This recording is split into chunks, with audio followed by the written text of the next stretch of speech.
నమస్తే, welcome to our channel. నేను సిరి. ఇప్పుడున్న పరిస్థితులలో ప్రపంచ దేశాలని వణికిస్తున్న న్యూస్ ఏదైనా ఉంది అంటే అది ఈ ఇరాన్ ఇజ్రాయెల్ యుద్ధం. అసలు ఈ యుద్ధం వల్ల ప్రపంచ దేశాలు ఎందుకు వణికిపోతున్నాయి, ఎందుకు భయపడుతున్నాయి అని చెప్పేసి కొంతమంది క్వశ్చన్స్ వేస్తున్నారు. అక్కడెక్కడ యుద్ధం జరుగుతుంటే ఇక్కడ మన దేశానికి వచ్చిన నష్టం ఏంటి అని చెప్పేసి చాలా మంది మాట్లాడుతున్నారు. మరి మన దేశానికి వచ్చిన నష్టం ఏంటి, అసలు ఏం జరుగుతుంది, అక్కడ యుద్ధం జరిగితే ఇక్కడ ఏం నష్టపోతాం, వేటి ధరలు పెరుగుతాయి ఏంటి అనేది మనకు వివరించడానికి మనతో పాటు ఉన్నారు చెరసాని శ్రీనివాస్ గారు. నమస్కారం సార్. నమస్కారం, అందరికి నమస్కారం. సార్, ఇప్పుడు చూసుకున్నట్టయితే ఇరాన్ ఇజ్రాయెల్ యుద్ధం జరుగుతుంటే అరే అక్కడ ఏవో వేరే దేశాలలో యుద్ధాలు జరుగుతుంటే మనకేంటి బాధ, మనమైతే మంచిగానే ఉన్నాం కదా అని చెప్పేసి చాలా మంది ఆ ఫీలింగ్ లోనే ఉన్నారు సార్.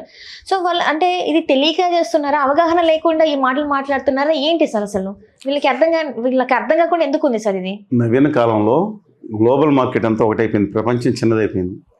ఈ సందర్భంలో ఏం జరుగుతుందంటే, మీరు మొన్న ఉక్రెయిన్ వారు రాగానే పామాయిల్ 100% అంటే డబల్ అయిపోయింది. అవును సార్. అలాగే గోధుమలు కొన్ని ఉంటాయి, లార్జెస్ట్ ఎక్స్పోర్టర్ అనమాట యాక్చువల్గా. దీనికి ఆ సిచ్యుయేషన్ ఇంపాక్ట్ ఇంపోర్ట్స్ కానీ, అలాగే గోధుమల రేట్లు పెరిగిపోవడం, ఇవన్నీ కూడా నెంబర్ ఆఫ్ ఇంపాక్ట్ చాలా పడుతుంది. రెండోది, as per the energy is most important vital aspect as for the Indian economy is concern. ఈ ఎనర్జీలో మనం దాదాపు 80% ఎనర్జీ అంటే ఆయిల్, పెట్రోల్ అలాగే ఇవన్నీ కూడా పెట్రోలియం ప్రొడక్ట్స్ అన్ని 80% ఇంపోర్ట్ చేసుకుంటున్నాం. అంటే 90% ఇంపోర్ట్, 10% రీఎక్స్పోర్ట్ చేస్తున్నాం. It's different issue. కానీ ఇవాళ ఏం జరుగుతుందంటే, ఇవాళ మనం ఇండియా రిఫైనరీ వ్యవస్థ నిర్మించుకుంది. ఈ ప్రపంచంలో టాప్ 5 అంటే ప్రొడక్షన్లో మనం 30 స్థానాల్లో కూడా లేకపోయినా రిఫైనరీ వ్యవస్థ పెద్దది. అంటే క్రూడ్ ఆయిల్లో కూడా దాని స్వీట్ క్రూడ్ ఆయిల్ అంటారు. అంటే మనకు వెనిజులాలో దొరికేది హార్డ్ క్రూడ్ ఆయిల్, అమెరికాలో దొరికే షాలో అంటే భూమి లోపల ఉండేది చాలా ఖర్చు తీయాలి, అది హార్డ్గా ఉంటుంది, ప్రాసెస్ చేయడం కష్టం అవుతుంది. అలాగే కానీ సౌదీ అరేబియాలో కానీ కువైట్లో ఉండే ఆయిల్, స్వీట్ ఆయిల్ అంటే చాలా ఈజీగా ప్రాసెస్ చేసే అవకాశం, రేట్ ఎక్కువ. బ్రెంట్ క్రూడ్ ఆయిల్ ఉందనుకోండి, ఇప్పుడు $90 ఉందనుకోండి, పెరిగింది వాళ్ళ ఫ్యూచర్స్ వాళ్ళ $90 టచ్ అవుతుంది. ఫస్ట్ టైం లాస్ట్ 2 yearsలో హైయెస్ట్ రేట్ ఇది. 2 years బ్యాక్ జరిగింది ఉక్రెయిన్ జరిగినప్పుడు. ఇట్స్ నాట్ ఫేర్ అండి.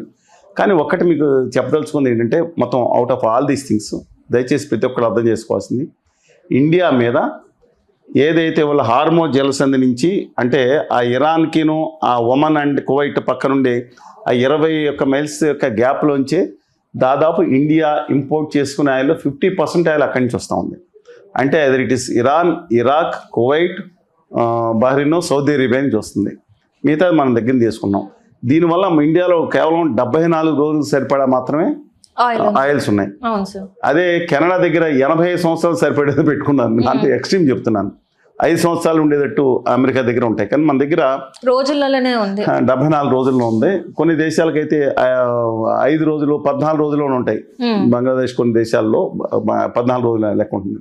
ఈ నేపథ్యం ఎప్పుడైతే మనకి ఇంకోటి ఇండియన్ ఎకానమీలో మనం మొన్నటి వరకు ఒక $60 ఇంపోర్ట్ చేసుకున్నాం అనుకోండి, $120 పెరిగింది అనుకోండి, 9 లక్షల కోట్ల రూపాయలు అదనంగా ఖర్చు పెట్టాలి ఇండియా. మీరు ఎన్ని figure approximately between 8 lakhs to 10 lakhs లక్షల కోట్లు అదనంగా ఖర్చు అవుతుంది ఇప్పుడనే అంచనా. కానీ దీనివల్ల ఎల్పిజి నిన్న ఏం జరిగిందంటే, నిన్న ఎల్పిజి సప్లైలో మేజర్ బహ్రెయిన్ మిగతా చోట్ల వస్తుంది. ఈ ఇరాన్ సరే, ఇరాన్ వారి మీద మన అభిప్రాయం తర్వాత వ్యక్తం చేద్దాం, అది ఎంతవరకు సత్యమో. ఇరాన్ మన ఇండియా వైపు ఉందో, లేకపోతే ఇరాన్ కన్నా మన ఇండియన్ ప్రైమ్ మినిస్టర్ని తిడుతున్నారు, అది ఎంటైర్ డిఫరెంట్. కొంచెం పక్కన పెడదాం. అక్కడ తోటి ఒక కంట్రీ యొక్క అధినేత చనిపోయినప్పుడు సంతాపం ప్రకటించుకుని ఇన్ని రోజులు ఆప్ చేయటం ఈ దేశం చేసిన తప్పండి. డెఫినెట్గా పాకిస్తాన్ ఖండించింది. వాళ్ళతో అండర్స్టాండింగ్, సౌదీ అరేబియాతో సైనిక సహకార ఒప్పందం చేసుకున్న పాకిస్తాను తన మీద దాడి జరిగితే సౌదీ అరేబియా వచ్చేంత చేసుకుని ఇండియాని విఫలం చేసేసిన పాకిస్తాన్ అలాంటి దిక్కుమాలిన కంట్రీ వాళ్ళు ఖండించింది. ఆస్ట్రేలియా ఖండించింది. మనం ఎందుకు ఖండించలేదు? ఒత్తిడి వస్తే నేను వెళ్ళి ఒక రాయబారి కార్యాలయంలోకి ఎవరైనా పంపించి రాయించారు సంతాపం. ఇట్స్ అంటే డిఫరెంట్ ఇష్యూ. మనం దాని గురించి ఇరాన్కి పాదాకాంతం అవ్వాల్సిన పని లేదండి. ఇరాన్ 1971, 65 వార్స్లో ఇండియాకి ఎగ్నిస్ట్గా పనిచేసింది. ఆర్మీ, సంపత్తి అన్నీ కూడా పాకిస్తాన్కి సపోర్ట్ చేసింది. ఆ రోజు బ్రిటన్ కానీ ఇవన్నీ కూడా దమ్ముండి కెపాసిటీ ఉంది. ఇందిరాగాంధీ ఉంది కాబట్టి ఆ రోజు సరిపోయింది. 50 ఇంచుల గప్పాలు కొట్టుకోలేదు. మోడీ వెళ్ళి ఎలక్షన్ ఏజెంట్ కింద ట్రంప్ గారు ఔరిక్ బారని మాట్లాడని చరిత్ర ఇండియా చరిత్ర లేదు. అది ఏళ్ళకే ఉంది. సరే, coming back to this point, ఇవాళ ఇండియా మీద ఏదైతే మన ప్లాస్టిక్తో పాటు ప్లాస్టిక్ ఉత్పత్తులు కూడా ఉన్నాయి, ఆ ఇంపాక్ట్ పడుతుంది. దాంతోపాటు ఎరువులకి ఇప్పుడు రాక్ ఫాస్ఫేట్ కానీ తర్వాత సూపర్ మెయిన్ వచ్చే ఇవన్నీ కూడా మనం ఫెర్టిలైజర్స్ అవసరమైన ముడి పదార్థాలను కూడా మనం గల్ఫ్ కంట్రీస్ నుంచి ఇంపోర్ట్ చేసుకుంటున్నాం మేజర్. దీనివల్ల మనకైతే ఇప్పుడు పర్వాలేదు, కానీ ఇప్పుడు వచ్చే ఎండ అంటే ఇప్పుడు కనుక మనం ఇంపోర్ట్ చేసుకుంటే వచ్చే వర్షాకాలం నాటికి ఎరువులకు బేసిక్ ఎరువులు కానీ వచ్చే కొరత వచ్చే అవకాశం ఉంది. ఇవన్నీ ఇంపాక్ట్ ఉంటే బిల్ పెరుగుతుంది. ఈ నాణానికి ఒకవైపు, ఇంకోవైపు చెప్తున్నాను, రేట్లు పెరుగుతాయంటే ఇండియాలో ఈ అదానీ గారి మోడీ గారి ప్రభుత్వం వచ్చిన తర్వాత మనకి బారెల్, మీకు మళ్ళీ చెప్తున్నాండి, 2013లో ఒక బారెల్ ధర $110 నుంచి $140 వరకు కూడా ఉంది. ఇప్పుడు కాదు, అప్పుడే ఉంది. అప్పుడు డీజిల్ $59 కొట్టించుకునేవారు. ₹1 పెంచిన వెంటనే అసలు భూబంధ దద్దరిల్లిపోయినట్టు ఎద్దులు బండి వేసుకొచ్చి సుమతి ఇరానీ గారు సహా మోడీ గారు అయితే క్యా హై అని మాట్లాడేది. ప్రధానమంత్రి అసమర్థ ప్రధానమంత్రిని ఆయన డాక్టర్ మన్మోహన్ సింగ్ గారు ఆయన తిట్టినట్టున్నారు. అట్లాంటిది మీరు గమనించారా? అలా ఆ రోజు తిట్టినాళ్ళు ఇవాళ డాలర్ ఇవాళ $60 పడిపోయింది. సారీ, మన బారెల్ ధర $60 పడిపోయింది. మరి మన డీజిల్ ఎంత కావాలి? 59-60 రూపాయల నుంచి మరి పోనీ ప్రపోర్షనట్ కాస్ట్ పెరిగినా $40 ఉండాలి. ఇవాళ ఎంతకు అమ్ముతున్నారు బయట? $90 నుంచి $95 దాకా అమ్ముతున్నారు. చూసారు కదా డీజిల్ 300% మొత్తం ఇండియా గవర్నమెంట్ పెంచేసి రాష్ట్రాలకు వాటా ఇవ్వాల్సి వస్తుందని సెస్ కింద మార్చేసి మొత్తం కొన్ని లక్షల కోట్లు మొత్తం ఇరాన్ తెచ్చి అప్పులు తెచ్చి ఇవన్నీ బోగస్ అండి. రెగ్యులర్గా తీస్తున్నారు, అది తప్ప ఏమీ చేయలేదు. ఆ డబ్బులు బ్యాంకులో పెట్టుకున్నారు, గవర్నమెంట్ పెట్టుకున్నారు. ఎవరికి ఇస్తున్నారో అదానీ గారికి ఇస్తున్నారో, అంబానీ గారికి వడ్డీ అప్పులు రద్దు చేశారు. ప్రజలకు తెలుస్తుంది అది. అంటే ఎంత దుర్మార్గం చేస్తాను, ఈ విధంగా చేస్తాను. అందువల్ల నా అభిప్రాయం వెరీ క్లియర్గా ఉంది. ఇవాళ రాష్ట్రం విషయంలో అంటే మనం ఎక్కువ ఉండొచ్చు, ఢిల్లీలో తక్కువ ఉండొచ్చు ట్యాక్సులు. $130లోనే డాక్టర్ మన్మోహన్ సింగ్ గారి హయాంలో డీజిల్ $59 అమ్మినప్పుడు ఇప్పుడు విత్ ఇన్ కన్ఫైన్ పెట్టుకోవాల్సిందే నా అభిప్రాయం. ఇండియా మీద ఇంపాక్ట్ పడకుండా దేశ ప్రభుత్వం చూడాలి, క్వశ్చన్ పెట్టుకోవాలి. ఇక్కడ దాదాపు చూసుకున్నట్టయితే సార్, మన ఇండియా నుంచి ఎగుమతి అయ్యేది బాస్మతి రైస్. ఒకవేళ ఇరాన్ బాస్మతితో పాటు మామూలు రైస్ ఎక్స్పోర్ట్స్ కూడా ఉన్నాయి కదా ఆఫ్రికా దేశాలు. బాస్మతి రైస్ దాంతో పాటు కొన్ని ఎక్స్పోర్ట్స్ ఎక్స్పోర్ట్స్ అన్ని అంటే ఇరాన్ ఎక్కువ తీసుకుంటుంది కదా సార్. ఇప్పుడు బాస్మతి రైస్ కొంత తీసుకుంటుంది. మిగతా కంట్రీస్ గల్ఫ్ కంట్రీస్ అండి, దుబాయ్ రీఎక్స్పోర్టింగ్ కదా. అంటే అదేమవుతుందంటే లాజిస్టిక్ కేంద్రంగా మారిపోయింది. ఇవాళ దుబాయ్ ఏదైతే 20 ఏళ్ళు నిలబెట్టుకుందో ఒక దెబ్బతో అయిపోయింది, రియల్ ఎస్టేట్ అమలైంది. ఇవాళ ఒక్కొక్క కంట్రీ మీద వేసుకుంటూ వెళ్తున్నారు. ఎక్కువ కాలం సస్టైన్ కాలేదు. ఇవాళ క్షమాపణ చెప్పాడు ఇరాన్ అదే ప్రెసిడెంట్. ఇవాళ మేము సుప్రీం సెట్లా లేరు. ఇప్పుడు ఆయన ఇంకొక ఆయన పేరు ఇచ్చారు, మా ముస్తఫా ఆయన అప్పుడు ఇచ్చారండి. మేము పొరపాటు చేసాం, మా మీద దాడి చేసి తప్ప మేము మిగతా కంట్రీస్ మీద ఏమని సీరియస్ వార్నింగ్ ఇచ్చింది. మేమందరం కూడా నువ్వు అమెరికా మీద వేసుకో, నా యొక్క ఆయిల్ రిఫరెన్స్ మీద ఎటువంటి నేను నీకు ఆయిల్ మీకేమైనా నెగెట్ చేసావా, మీకేమన్నా ఇచ్చేసావు అన్నప్పుడు వాళ్ళు సారీ చెప్పారు. Let us wait and see. ఎందుకంటే చాలా ఇబ్బందికరంగా సున్నితంగా ఉన్న పరిస్థితిలో చాలా కేర్ఫుల్గా వెళ్ళాల్సిన పరిస్థితి. ఇండియాకి తరతరాలుగా ఎప్పుడంటే ఈ ఆర్యూలో ఉన్నారు కదా, ఉత్తర ఆర్యూలు, వీళ్ళందరూ ఇరాన్ నుంచి బ్యాచ్ నుంచి చుట్టుపక్కల నుంచి వచ్చిన వాళ్ళే మనకు. ఆ తర్వాత పార్సీలు వచ్చారు కొంచెం వెనక ముందు, రతన్ టాటా గారు, వాళ్ళు కూడా ఇండియన్సే కదండి. మనం ఆర్యూలు ఇండియన్స్ కాదంటామా? బేసిక్గా అంటాం, మనం ద్రవిడ బిడ్డలం, దేశ మూలవాసం అయితే అవుతాం. అందువల్ల ఇరాన్ అంత కాకుండా మీకు హైదరాబాద్ నగరం వెళ్ళండి. హైదరాబాద్ నగరం వెళ్తే హైదరాబాద్ నగర నిర్మాత ఎవరు? నిజాం కాదు, కులీ కుతుబ్ షా. 1589 నగర పునాది వేశారు. ఈ కులీ కుతుబ్ షా ఎవరు? వాళ్ళు దాంట్లో ఒక 20 లక్షల జనం. ఇఫ్సాన్ అనే నగరం యొక్క లాగా నేను హైదరాబాద్ నిర్మించాను. నగరంలో కొత్త చెరువులో చేపలు వచ్చినప్పుడు నగరంలో బిడ్డలు మనుషులతో నిండిపోవాలని కోరుకుంటున్నానని పునరాసినప్పుడు కులీ కుతుబ్ షా మహమ్మద్ కులీ రాసుకుందని. వీళ్ళు ఎక్కడ వాళ్ళు? ఇరాన్ వాళ్ళు. ఇంకోటి చెప్తా మీకు, హైదరాబాద్ నిజాం సంస్థానం ఉంది, అంతా ఉంది కదా. 1948 సెప్టెంబర్ 17 వరకు ఉంది. ఇది 19వ శతాబ్దం వచ్చే వరకు కూడా వీళ్ళ రాజధాని అసలు రాజభాష ఏది? తెలంగాణ హైదరాబాద్ మహాసముద్రంలో ఢిల్లీలో అంతకుముందు కానీ రాజభాష ఏది? Parsi is Irani, Persian. హైదరాబాదు సాలాజ్యంగా వచ్చిన తర్వాత ఉర్దూ పెడదామని ఉర్దూకి లిపి లేదు, అరబిక్ నుంచి ఎత్తుకొచ్చారు కదా. అందుకని పర్షియా భాషే రాజభాష తెలంగాణలో కూడా. నేను చెప్పింది మీకు, ఇరానీ కాన్సులేట్ తెలంగాణలో ఉంటుంది. ఈ తెలంగాణ అంటే హైదరాబాద్లో ఉంది.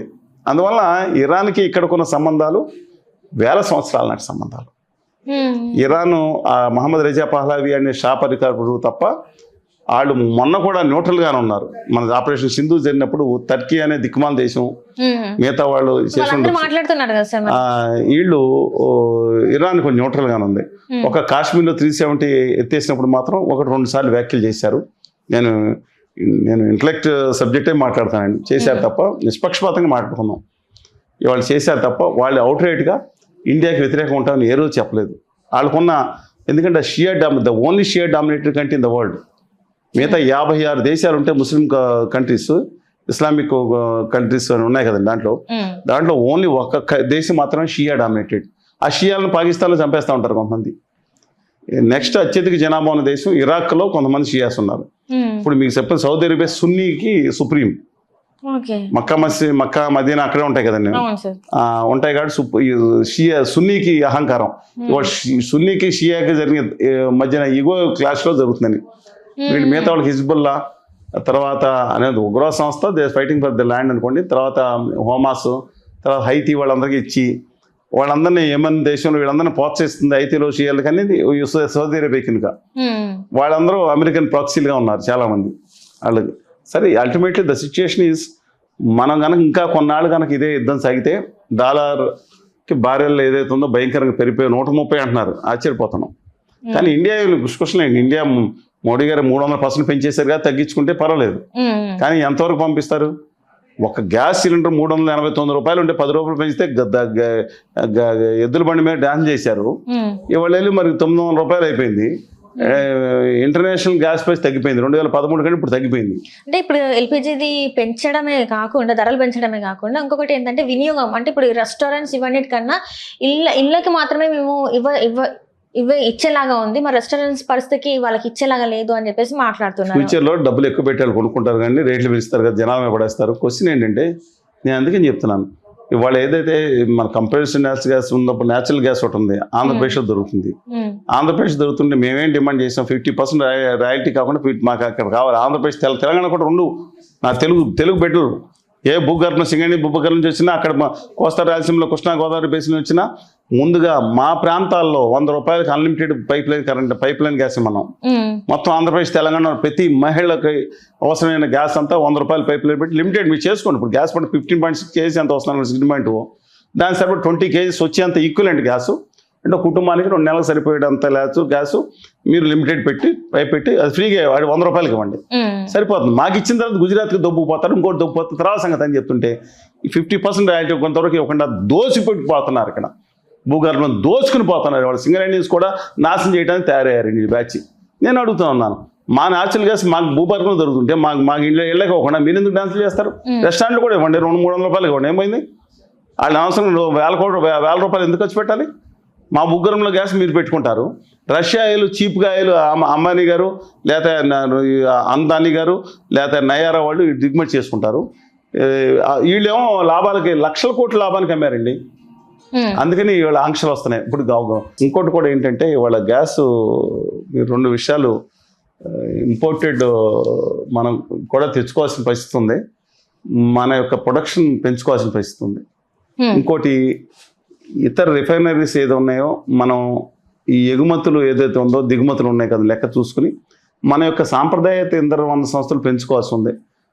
హైడ్రోజన్ మీద అంటే ఒక పొల్యూషన్ లేకుండా తయారు చేయడానికి పూర్తిగా దృష్టి పెట్టాలి. వాళ్ళ యొక్క దాన్ని అడ్డుకోవాలి. మన యొక్క మొత్తం అన్ని చోట్ల బ్యాటరీ మీద వీటి మీద రిలయన్స్ ఎక్కువ పెంచుకుని అది చేసుకుంటే వీళ్ళ మీద కంప్లీట్ డిపెండెన్స్ తగ్గుతుంది. ఫ్యూచర్లో ఇవి ఉండవండి. ఈ పెట్రోల్ అంతా తగ్గిపోయి సాంప్రదాయతంలో ఎంత అద్భుతమైన ఆవిష్కరణలు వస్తున్నాయండి. వాళ్ళు వాటర్తో నడిచి వస్తున్నాయి. ఇట్ మేబీ వాళ్ళ కొంతవరకు పరిమితంగా జరుగుతుంది. ఫ్యూచర్లో డెఫినెట్గా జరుగుతాయని అనుకుంటా ఉన్నాను. ఇవాళ మాత్రం ఇండియా మాత్రం విచిత్రకరమైన పరిస్థితి ఏంటంటే, వాళ్ళు ట్రంప్ గారు ప్రకటించారు 30 రోజులు ఆయిల్ కొనుక్కోమని. ఎవరు స్నానం చేయాలో మరి చెప్పేమనండి. అది కూడా 50 ఇంచులు లేవు మా దగ్గర, మీ ఎలక్షన్ ఏజెంట్ కింద మా దగ్గర ఉన్నారు కాబట్టి ఎప్పుడు స్నానం చేయాలి, ఏ సబ్బుతో స్నానం చేయాలి, 30 రోజులు స్నానం చేయొచ్చా లేదా ఇచ్చేస్తే మా ఇండియానేమో మీ కాల్ముక్త బాధిస్తుందరా సార్ అని చెప్పి మొన్న సింధూర్ ఆపరేషన్ సింధూర్ నేను ఆప్ చేయమని ఆయన ఇచ్చాడు అడ్మెంట్. పోతుందని మేము తిప్పలు పడుతున్నాం. నిజమో కాదని చూసుకుంటే ఎస్ ఈజ్ రైట్ అన్నాడు. మళ్ళీ మొన్న టారిఫ్స్ విషయంలో ఆయన శుభ్రంగా లేచి పొద్దున్నే లేచి ట్రంప్ గారు ఫోన్ చేసి ఈయన రాత్రికి మోడీ గారు టారిఫ్ విషయంలో ఒకటి అనౌన్స్ చేశాడు. మొత్తం ఇండియా నుంచి మనం ఇంపోర్ట్ చేసుకున్నంత 18% ఇస్తాను, వాళ్ళు మనం సప్లై చేస్తే వాళ్ళ దగ్గర 0% ట్యాక్స్ మోస్ట్లీ అన్నాడు. ఇదేంటి ఇంత దుర్మార్గం అంతా అవులాగా పరిమాణాడు ఇట్లా వేస్తాడేంటి ఒప్పుకున్నారు కదా అనుకున్నాను. లేదు నేను తప్పు అనుకున్నా. మోసగాడు ట్రంప్ అంత దారుణం చేసి ఇండియా హక్కుల్ని తాకట్టు పెట్టింది, నీచ స్థితికి ఎవరు తీసుకెళ్తారు అనుకున్నా. తర్వాత గంటకి దేంట్లో ఇండియా ప్రైమ్ మినిస్టర్ నుంచి మేము మాకు 18% తగ్గించినందుకు మా 140 ఆయన అయితే థ్యాంక్స్ చెప్పుకోమనండి. మౌరిక్ బార్ ట్రంప్ నా దేశ ప్రజలందరి ఆత్మగౌరవాన్ని తీసుకెళ్ళి 140 కోట్ల తరపున మీ ట్రంప్ గారికి ధన్యవాదాలు చెప్తున్నా అని చెప్పి అఫీషియల్గా పోస్ట్ చేశారండి గవర్నీయులు, మన దేశ ప్రధానమంత్రి. ఇవాళ కూడా ఏం చేస్తారో తెలియదు. కనీసం స్వావలంబన అనేది ముఖ్యం. మా ఆత్మనిర్భర్ భారత్ అంటే చైనా నుంచి 2 లక్షల కోట్లు ఇంపోర్ట్ జరిగాయి మోడీ గారు వచ్చిన కొత్తలో. ఇప్పుడు నికరం అంటే 10 లక్షల కోట్లు, అంటే 11.5 లక్షలు ఏమైనా ఎక్స్పోర్ట్స్ 10 లక్షల కోట్లు విదేశీ మార్గదర్శన విలువైందని చైనాకి అర్పిస్తున్నారు ఇప్పుడు ఇండియా 2025-26లో.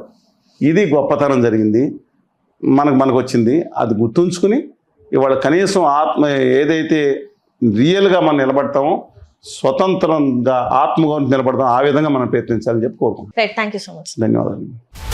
హలో, తెలుగు రాజ్యం ఛానల్ చూస్తున్నారా? సామాజిక రాజకీయ జీవన చిత్రణే తెలుగు రాజ్యం. అతిశయోక్తులు అసత్యాలు ఉండవు. రాజకీయ కోణం కాదు, ప్రజా కోణమే కొలబద్ద. తెలుగు రాజ్యం వీక్షణ మీ ఉత్తమ అభిరుచికి నిదర్శనం.